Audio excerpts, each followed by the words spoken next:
મધ્યમ પ્રકારના શ્રોતા છે વેદવ્યાસ અને નારદ મુનિ છે. એલિજિબિલિટી જે એની સ્થિરતા જે આપી છે એ નારદ મુનિ અને વેદવ્યાસને આપી છે અને મધ્યમ પ્રકારના કીધા છે. શું કામ? બંને નકર ભગવાનના અવતાર છે. તમે જો નારદજીનો અવતાર છે અને વેદવ્યાસે અવતાર છે, તો બંનેને મધ્યમ કીધા છે. શું કામ? કારણ કે બંનેના મનમાં ચિંતા છે. ઉત્તમ વક્તાને કોઈ ચિંતા નથી, એને કંઈ પડી નથી. સુખદેવજી પૂછે છે કે પરીક્ષિત તારે કઈ ખાવું છે કે નહીં? તારે કઈ પાણી પીવું છે, જલપાન કરવું છે? નહીં.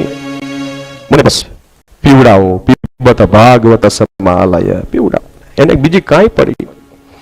પણ આ બંનેના મનમાં ચિંતા છે. વેદવ્યાસ અને નારદ મુનિના મનમાં શેની ચિંતા છે? લોકહિતાર્થ